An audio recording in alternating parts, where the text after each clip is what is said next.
We're just going to wait a few seconds to let people trickle in.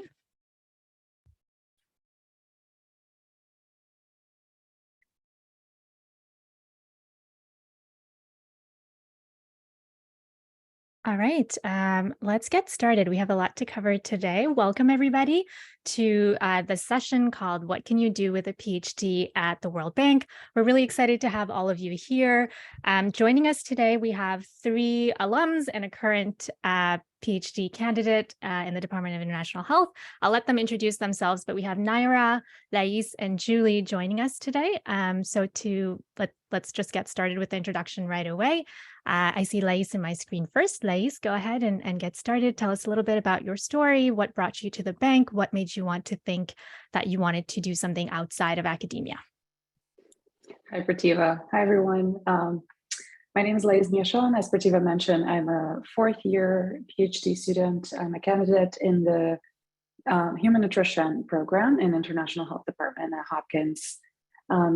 I've actually been at the World Bank for a number of years. I first joined them back in 2013, so I'm going on 10 years soon as a consultant. And I was coming out of undergrad. I got a bachelor's in psychology with a concentration in public health, and I was looking for opportunities to get involved in public health and get work experience. I worked briefly for a consultant company that focused on the US healthcare system, so Medicare and Medicaid mostly, and quickly found out that the US healthcare system wasn't really where I wanted to focus my time and energy. And so I was looking for opportunities to work internationally. And I worked for the international, for the Pan American Health Organization, PAHO, which is the WHO branch for the Americas, for a brief period of time before joining a team at the World Bank with their health, nutrition, and population group, doing operations, so managing landing portfolio in Latin America and the Caribbean. So that was my first introduction to the bank, and I was working from day one with operations and in client-facing communications, which was really, really interesting and gave me access to ministries and departments of health at the national and state level in Brazil and Argentina and a few other countries. When I finished my master's in epidemiology from GW, I shifted over to working with Portuguese-speaking African countries, still on the operational side, but going to a different burden of disease profile of countries, which also meant a different type of programmatic work, more focused on undernutrition and acute disease treatment and early steps in organization of healthcare networks. And then as I went on and understood a little more of what I wanted in my career and made a choice to specialize in nutrition, I have more recently shifted to a consultant contract with the agriculture and food practice at the bank. So I went from health to agriculture, and I went from operations as well to working with our global engagement unit, which is sort of the integrator in DC that oversees strategies and policies across all regions. And so I've moved through a lot of different positions at the bank. And I would say that my focus was never academia. And so it's been an interesting path and experience, and I'm happy to talk about it more as the questions come around. Over to you, Prativa. Thank you so much, Lais. Clearly, there's a lot to go over here.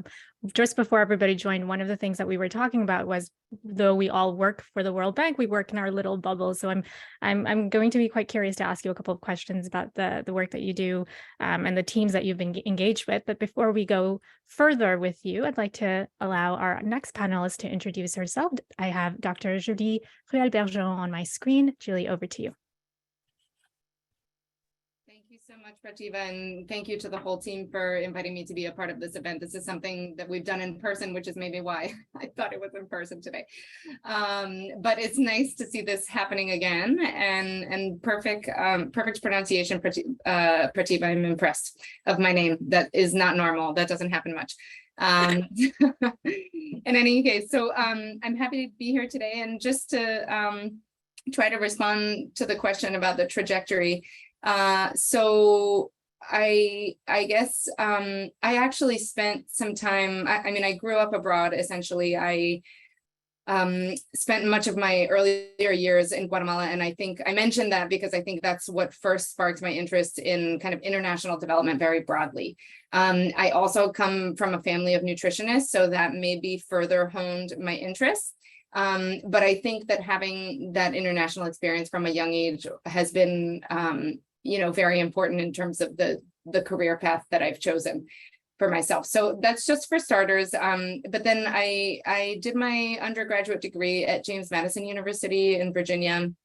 And there I focused on health sciences. That was my major with a minor in nutrition. Like I said, I had always sort of been interested in nutrition, but I also knew at that time that I didn't necessarily want to go the RD route, which I think is what a lot of people do at that stage.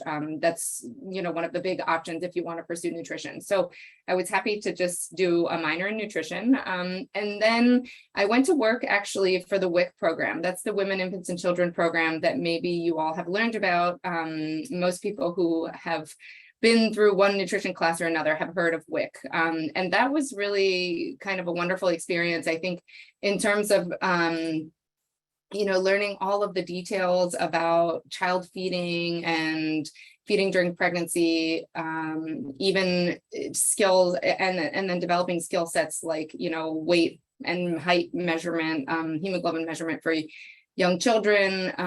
And so I was doing, I think that was also kind of a formative experience because I really essentially got the experience of, I think, what we would call a community health worker in some of our international settings.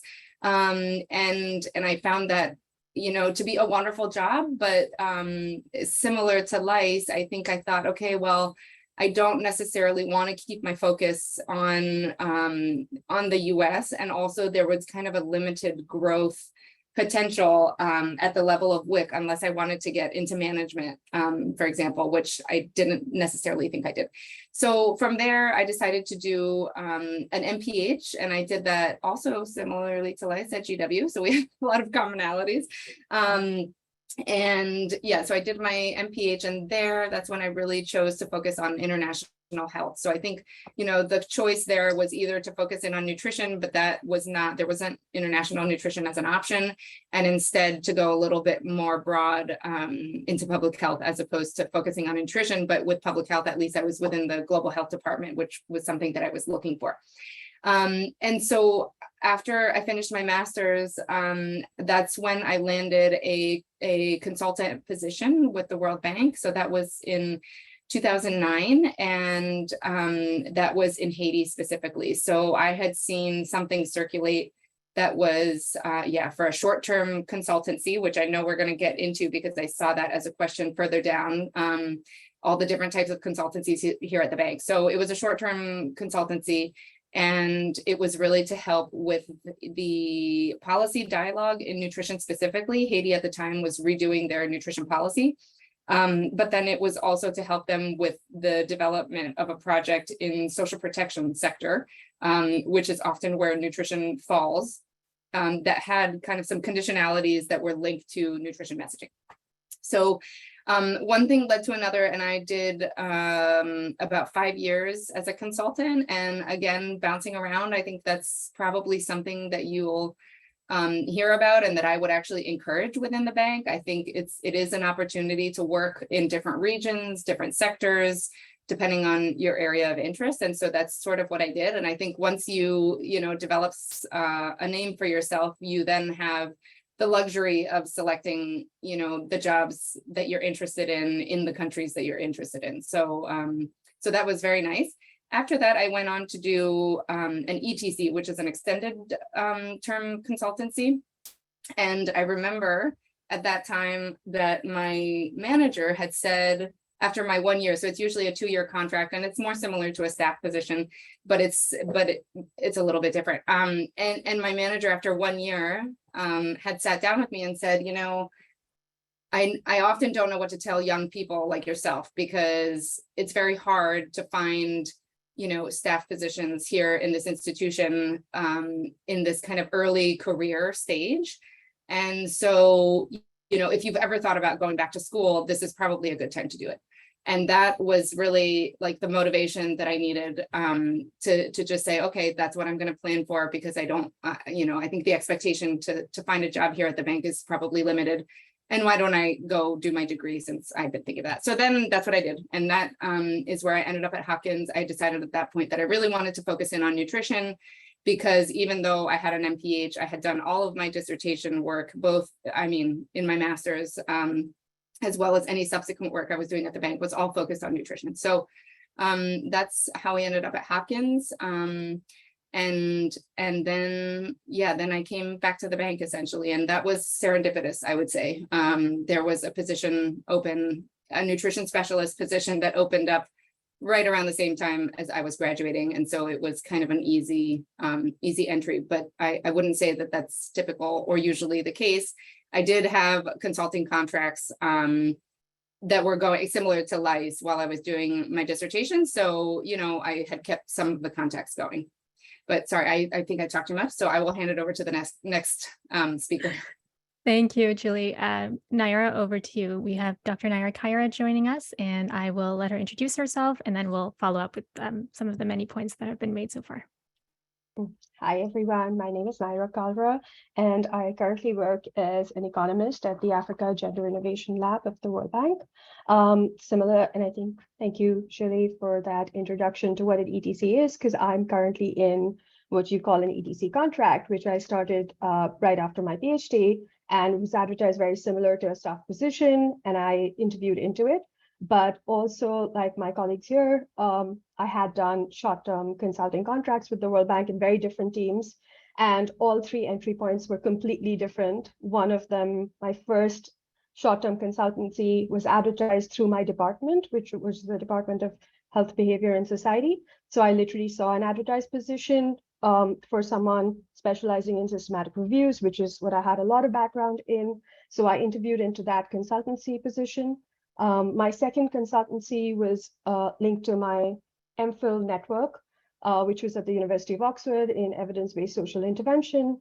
And I had a colleague from there who was at the bank at the time, knew that I worked on gender-based violence, so pulled me in to do a very short piece of specific research with them as a short-term consultant. This was at the DIME unit, which is the Development Impact Evaluation Unit. And that turned into a grant we wrote, which eventually turned into an RCT, which we were piloting. And that was all happening during my PhD at Hopkins.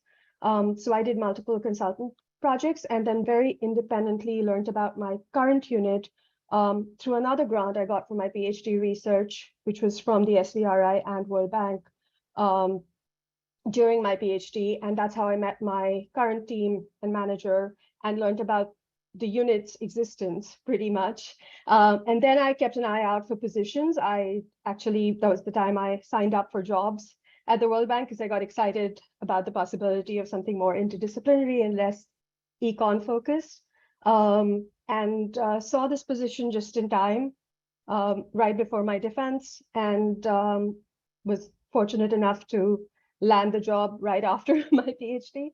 So it worked out really well timing wise, but that is also very rare. Usually the timing of these things is just complete luck. Like, you're not part of that process. So keeping an eye out is the way to sort of, land a slightly more longer term, like an ETC position or a staff position. But the STC part which is the short-term consulting, is where you have a lot more room to navigate through networking, through talking to people, establishing yourself with various teams. So we're going to talk about this a little bit more, but have done a few different routes to different teams, but mostly in the research space. So yeah, that's how I landed where I am now. Thanks, Naira. So all of you have spoken a little bit about the different entry points that you've taken on. And I think that's a lot of the questions that I get from other students who are interested in joining the bank is how do you even get started? It's such a huge institution. There's so many units. I mean, I've heard about units that I've never heard of today from just speaking to the three of you. And so I was wondering if you can speak a little bit more about the different types of positions and what would be, at what point in your PhD is it a good time for you to start thinking about applying to a position at the bank, and what are some strategies that you would suggest for students to be successful in doing this? Maybe I'll start with Julie first, and then Naira, and then Lace.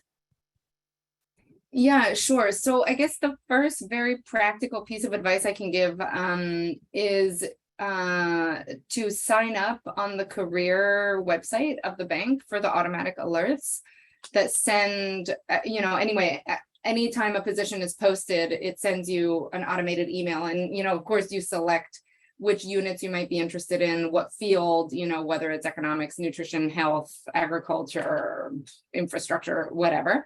And so you can, anyway, that's really just kind of a very logistically oriented, so that you can stay on top of what's circulating and what kind of jobs are out there. Now, in terms of the consultancies, and I think this was sort of embedded in one of the questions that you had further down, I think that conducting informational interviews, networking with as many people as you can in this institution is kind of the way to go, because even if you speak to someone who is, works in a field that you might be, or in a country that you might be interested in working in, and you have this kind of informational interview and it's just about learning, let me learn about what it is that you do, what kind of projects are you leading, just kind of asking them about their job and their day-to-day responsibilities, and then expressing interest and kind of communicating what your skill set is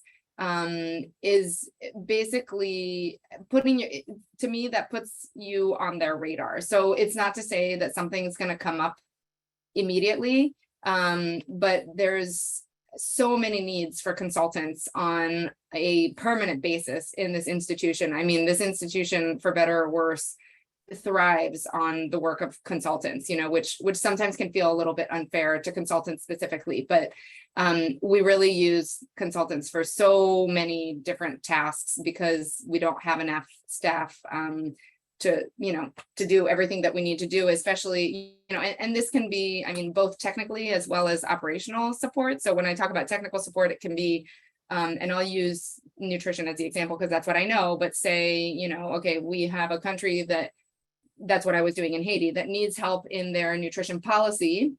And so that's very technical work. But then you can also have another request that's, okay, I'm preparing a project and I need, it helps to have the technical background, but it's also, just supporting travel to the country, learning how the institutions, how the, what the governance mechanisms are, how a government is structured, and how can you channel funding, what types of interventions make sense within the existing systems, et cetera. So there's kind of, I like to put consulting work into those two categories, but all that to say that there's a huge need for consultants. And so to have those informational meetings with someone really just puts you on their radar. There may not be an immediate need, but if a need comes up later, you're on the distribution list. And that's how you find out about consultancy specifically, because those are not typically posted through the HR website, except for the ETC, like Naira was talking about. Those do get posted on the career website.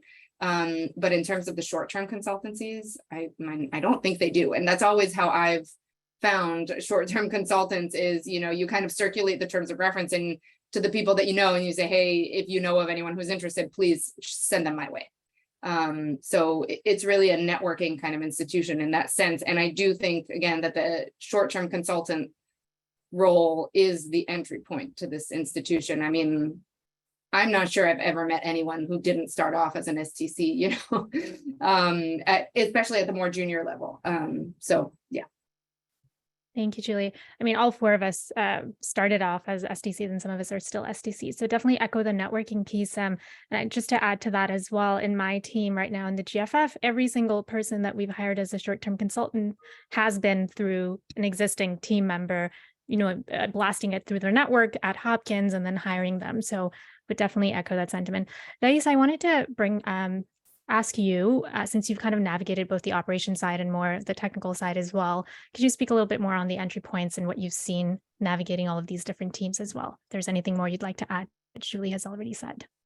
Yeah, perhaps one thing that I observed is that on the analytical side, I find that, Hopkins and in general, folks that are coming from a heavily academic and research background, they do really well in delivering high quality technical content. And, some of them have really great writing skills and they're able to package it and present it in great ways. But that sometimes that meets a one-time need, right? So the team needs an analytical product, you go in, you do this very robust analysis, it gets packaged into a report, and then that's the end, unfortunately. And so as a consultant, if you're delivering on these one-time need products, then your next step is to find another team that may need a similar product. And you can get really lucky with that, right? If your research is a hot topic, currently the World Bank is really invested in this series of climate change and development reports, for instance. And so if you're looking into health and climate and you get an entry point and you're part of the CCDRs, then there's a chance you may just get picked up as a consultant to support these report developments in many countries and contexts. And so you kind of hit the jackpot, right? Like you can start making a name for yourself.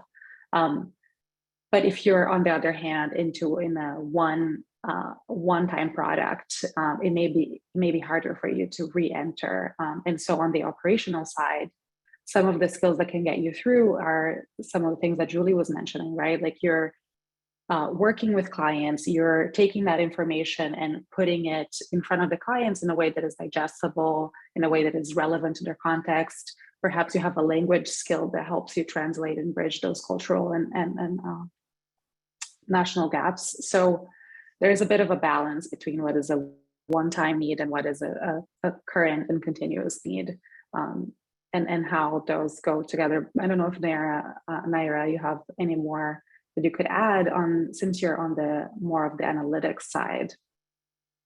Yeah, I was going to say a lot of the skills are in sort of the more analytical teams. So like DIME, the Gender Innovation Labs, and Tech Research, for example, research analysts who often come with very good data skills and very specific fungible skills, which are technical, are very useful across many projects. And that's often also a very strong entry point into analytical roles, is even prior to getting your PhD.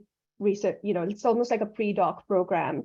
And those skills are considered quite fungible. If you have passed a data test and you typically have been very useful on one project, you're going to continue to get short-term consultancies on other projects, and then the topical expertise doesn't matter as much. And I think it's a little similar for me in terms of having sort of causal inference skills. I work across like 9 projects with completely different topical focus, although largely in the gender space. And even what I did at DIME and most of my work was, while for the STC, it was easier for me to sort of market myself on a topical skill, it is really having RCT, causal inference, and some of those soft skills that Julie referred to about, navigating things with governments, figuring out what interventions would work. All of those skills coming together. And then I work on agriculture, I work on targeting, social protection, life skills programs, with education teams, like the whole gamut of topics across at least the topics that my team particularly works on.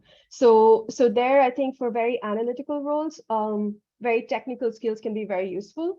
And makes you a little more fungible. And the emphasis there being on fungibility, because if you really do just one very narrow thing, like only measurement, for example, you may not be fungible within a team across projects, but you still could be fungible for measurement work across multiple teams that are doing measurement work. And then once you have a bit of a brand, it's easier to ask someone to connect you to someone else who's doing that kind of work, and continue to find consulting opportunities that way.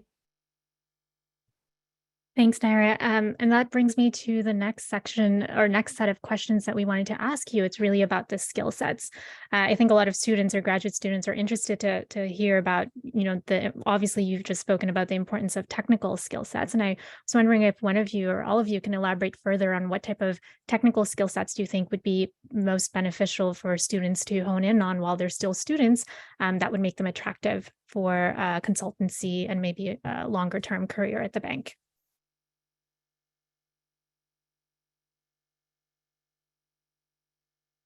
Julie, would you like to start us off? Yeah, I mean, and I'm sorry, Prativa, I think here today we have both masters as well as PhD students. Is that correct? It's specifically targeted towards PhD students, but there may be some master's students in attendance. Okay. So I don't want to be biased here, but I do think that in the technical skills department, Hopkins is so well placed, and that's how I feel about my own academic training. So I actually think that, PhD students who are coming out of the program probably don't need to worry too much about that. I think that's something that's just built into the program, and that throughout your coursework and then your dissertation work is almost, automatic. But I think that what is unique and different about the bank is that we do get away from maybe somewhat of the academic mentality. So it really is more in the translational space. I think that's kind of the skill that that is very useful here at the bank. So it's being able to not, to consume the literature and the evidence and the guidance and, everything that's kind of out there, but then apply that to programming. And so I think, the bank is very unique in that they'll always be asking for, and this is something that I've done honestly time and time again, either as an STC or a staff, is to kind of develop tools that are friendly for bank staff for their program development. So it's really, okay, you have this evidence, but what does that mean in terms of implementation? And there's going to be, for example, tons of monitoring considerations. When you're talking about indicators, it's really understanding what's the information system that this country has, what data are they collecting, how do we incorporate that? If we're thinking about a new indicator that doesn't even exist in their information system, is that feasible? And then similarly, with the programming, I mean, let's just take I'll take one random example of multiple micronutrient supplements. You know that the evidence for antenatal care and anyway, supplementation during pregnancy is starting to lean towards multiple micronutrient supplements and away from iron folic acid supplements. But what does that, is that actually implementable in a country that doesn't have a policy? And how do you start talking or leading that policy dialogue or supporting the policy dialogue towards, one that would embrace the multiple micronutrient supplements versus the iron folate, right? So there's just so much nuance. And I don't know that you understand it until you're really in it.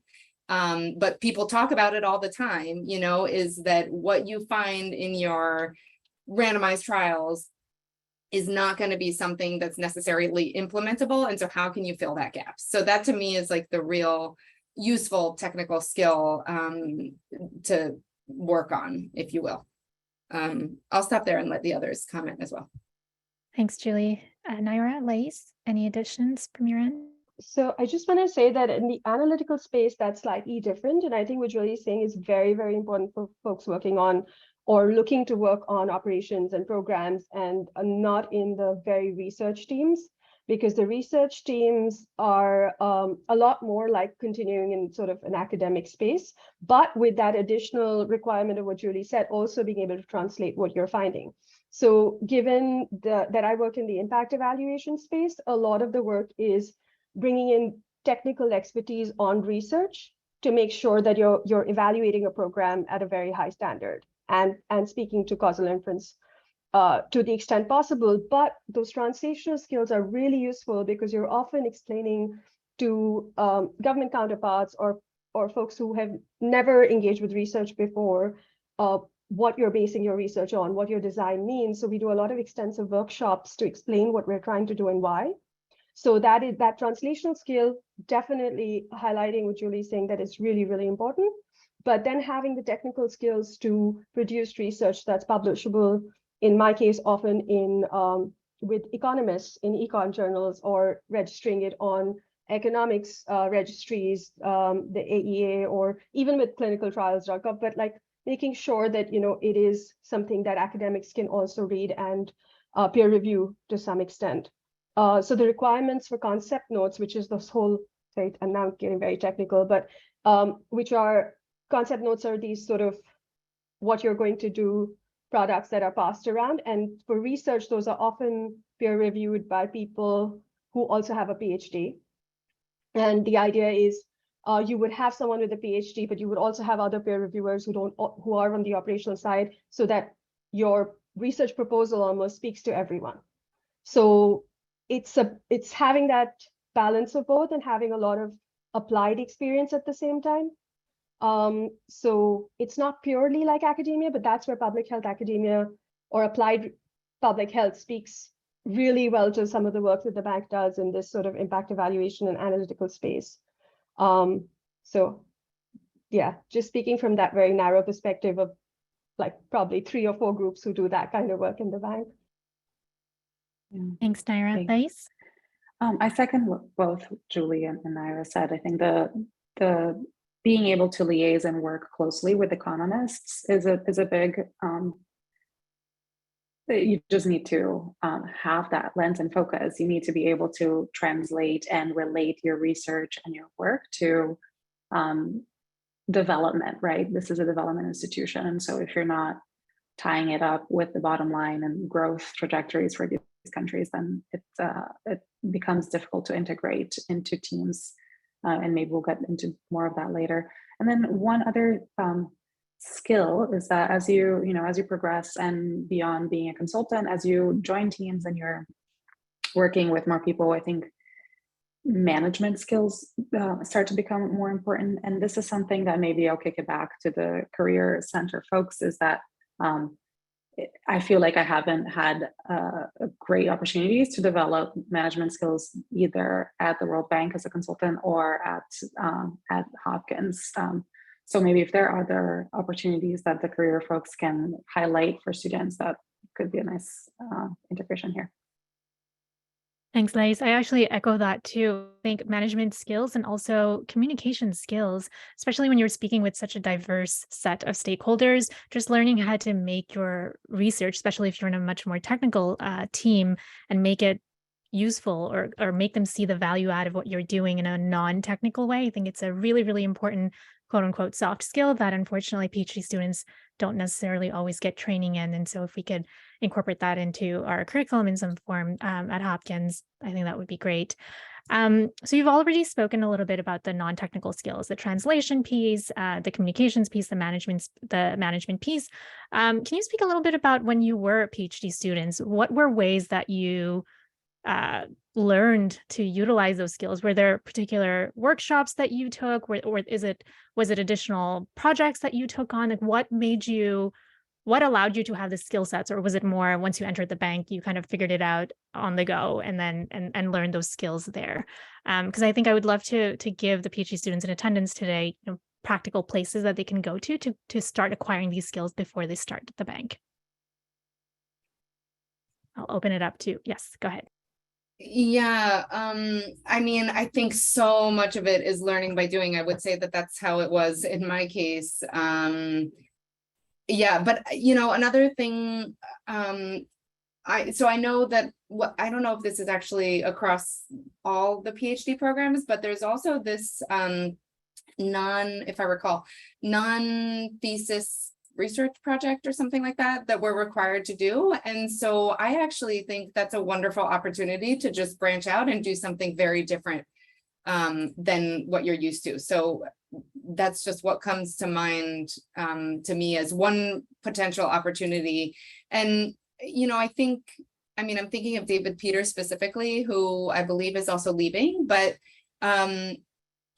there should, I think your advisors, the professors at Hopkins, I think they do have a pretty wide network. So, take advantage of that and try to have them connect you with people that they might know in these types of institutions, in the UN, in some of these more kind of operationally focused institutions. And then, yeah, maybe try to take advantage of that opportunity of the non-thesis related research project to build some of that in for learning purposes.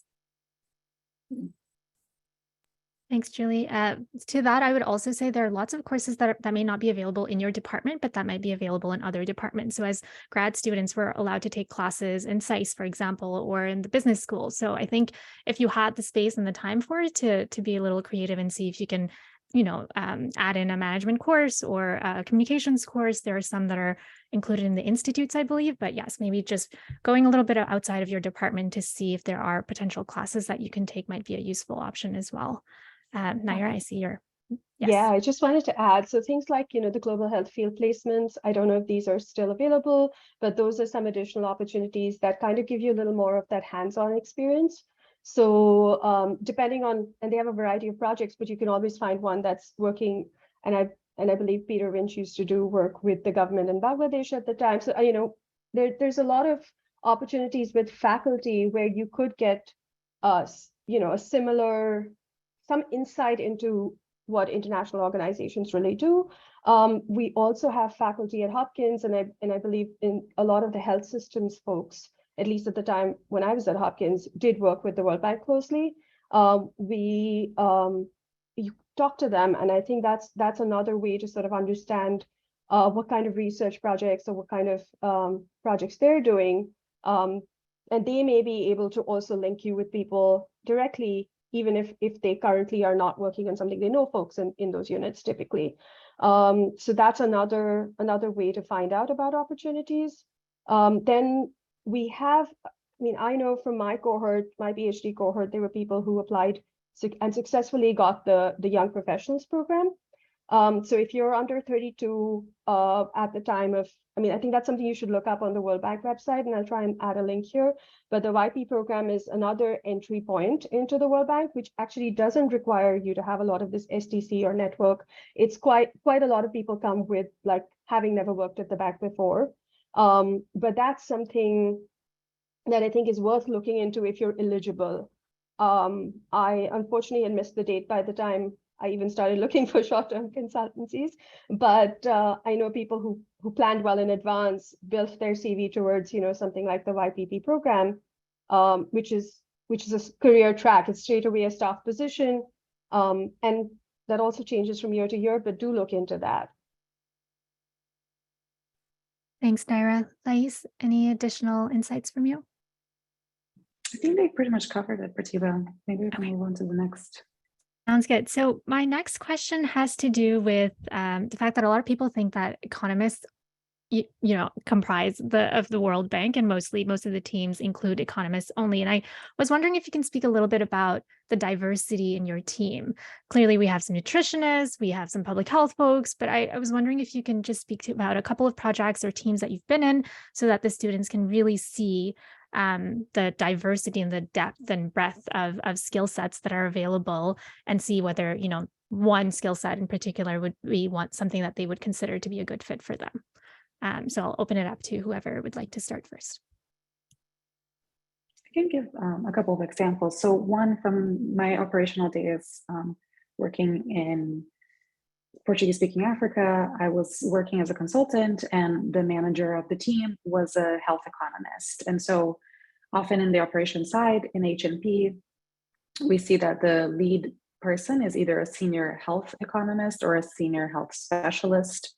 And this is the person who's sort of leading the project design and preparation, and leading the communications with the client, and making sure priorities are aligned. But often in those teams, if the lead person is an economist, they will bring in people who can complement these skill sets with the public health technical side. And so that was my role. Even as a consultant, I was sort of in this health specialist role, looking into the economic side of the proposed programs and activities. And then with my more recent role, which is more involved with research at the global strategy level, I certainly bring the food systems and nutrition piece. My other colleagues are an agriculture economist and a statistician. There's me, who's more food systems oriented, and there are some folks who are specialized in other food systems related subjects like One Health or food loss and waste. But we do certainly see a lot of economists at the bank. And one piece of advice that I was given, and I'm not sure if that's overall applicable, is that sometimes going into a very specific technical role can limit your growth trajectory at the bank. So they were talking specifically nutrition specialist versus being a health specialist or a health economist. Sometimes even if you're not an economist, you can have a title as a health economist. And that may give you more flexibility in terms of what positions you can apply to next. For instance, if something opens up as a senior health specialist and Julie wants to apply, perhaps her being a nutrition specialist won't bode so well for her chances.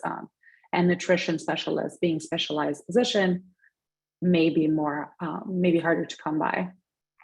So there are all these balances, but people have different opinions on whether it's a hindrance or an aid. So those are my two examples. Thanks, Thais. Naira, Julie? Yeah, I would just like to compliment and go a little bit broader onto what Lais has mentioned in terms of the team composition. There's also, when you're working on a project, there's actually, the task team leader that Lais mentioned can have any different type of technical background, which they will then complement. But then, I think let's not forget that this institution is a bank, and therefore our bread and butter is to provide loans to governments. And so in that process, there's a whole team that accompanies, all the legal processes. So you have lawyers, you have safeguards. That's a really big issue, environmental and social safeguards. So you have environmental and social specialists that are part of the team. And so, and then you have financial management specialists that are finance people. So there actually is quite a wide breadth of expertise that is brought on, well beyond, even what we're talking about here. But there is quite a variety in terms of the team composition, given what's required to, prepare, process these types of loans that are provided to governments. So I just wanted to add that. Thanks, Julie. Naira? A quick thing to add that my title and the position I applied to was for an economist. I don't have a single econ degree, but as long as you can speak the language and you understand the technicality of it, and some of it is again translational, so not just with government, but also translation with economists as to what they call certain methods and things. So as long as you can speak a lot of that, you can do the role of an economist. And often positions will say advanced degrees, preferred in economics, development studies, similar, social studies, or something more generic. Rarely you'll see the word public health, but in certain practice areas, you will actually even see public health in that advertisement. But don't let that limit you. As long as it doesn't only say economics, I think I would think of us also as development studies. I did a very global PhD in that sense in my training. I, worked a lot at CCP. Again, that was very global. And I think it was a lot like development studies degrees and interdisciplinary in that way. So it's how you market it and how you perceive it as well. And as long as you're willing to work on topics across these fields. So that's something also for people applying to keep that in mind, because if you apply to a slightly more economist position, which is not looking for public health or nutrition or health expertise, you may have to work on topics in areas that are not always public health focused. So that's just my 2 cents on, you don't need an econ degree to be an economist at the World Bank technically. Thanks, Naira.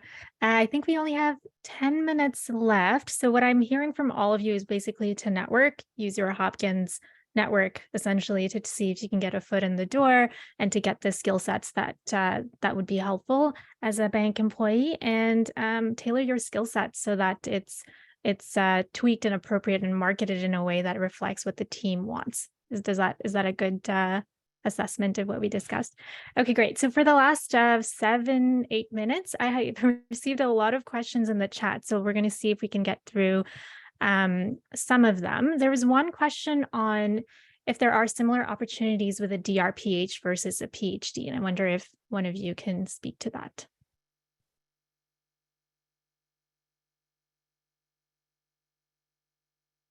Nice. This is a hard one. I think, we're all on the PhD track, Yeah. and I'm not super familiar with the DRPH, but it seems that some of the integration skills and communications are something that are really a focus there. So I could see you being able to leverage that, but perhaps those would be more suited to a non-research focus role. Yeah.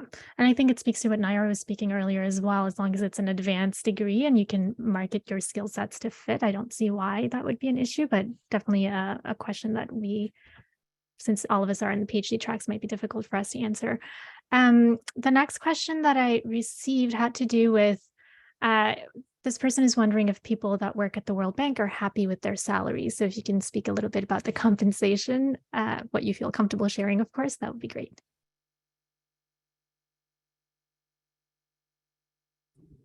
I mean, I would say, I think that's a very personal question. So that's very difficult to answer. I mean, I can tell you how I feel about it. I think my salary is competitive and certainly as compared to academia, for example. But I think that if you're talking about the private sector or maybe economists, which is an area that I don't know the salary scales as well, debatable. And then I think, I guess the difficulty here is also that we have salary scales for headquarters as well as for our country offices. And so the country office scales are very different. And I would say that in general, if there's ever been any, most of the chatter around salary satisfaction actually occurs more at the country office level than at headquarters level. But that's, anyway, it's a very difficult question. I just wanted to add also, because I'm going to take advantage of having the mic, on the DRPH versus PhD, as Lice mentioned, we all have PhDs, so maybe that's hard for us to really answer, but I had quite a few people in my cohort who did a DRPH, and I find that there's not really a difference. I mean, I think that the DRPH is sort of sold as a degree that is for people who are perhaps more advanced in their careers and who want to have continue a career in international development, not necessarily academia. So it's kind of oriented more towards a non-academic degree, but I know that, much of the faculty who are like world-renowned researchers at Hopkins have a DRPH, and then all of us here on this call have a PhD and are in programming. So that's kind of swapped. So anyway, what I've made of that is that do whatever you want and whatever suits your needs, because I think both programs can be very flexible. And so just pick a program that, can help you achieve your goals without focusing on what comes after so much, because I think the flexibility to go in either direction after you finish your degree will always be there. Thanks, Julie. Naira? I agree with what Julie said on the DRPH, PhD. There are certain skills and there's certain self-selection in doing one degree versus another. So the kind of roles you'd want after a DRPH may also be more applied and more operations oriented and learning up oriented, as opposed to potentially just doing the very continuation of a PhD kind of research job. So there's self-selection in what you may also want to do, which lends itself well. But I wanted to actually come in on the job security angle, the salary scale and the job security. I just wanted to mention one thing, that the extended term contract, while it's advertised and interviewed sort of like a staff position, it has a lifetime maximum. So that's something is useful to know that so I've done that because I had a 1-year COVID extension. So I've done that for 3 years, but there's typically a 2-year lifetime maximum on that. So that's also worth knowing. And while the role may be similar, the compensations are different in that versus staff. So those are things to consider if you're looking at, you have an opportunity, say, in both positions. Do look into benefits and salaries across both of those opportunities, like they are different. Similarly with short-term consulting, I believe the benefits are very limited. And again, the scales can also differ. Even though all 3 types of contracts have levels, and often those levels correspond with some sort of role and the terms of reference of your particular job.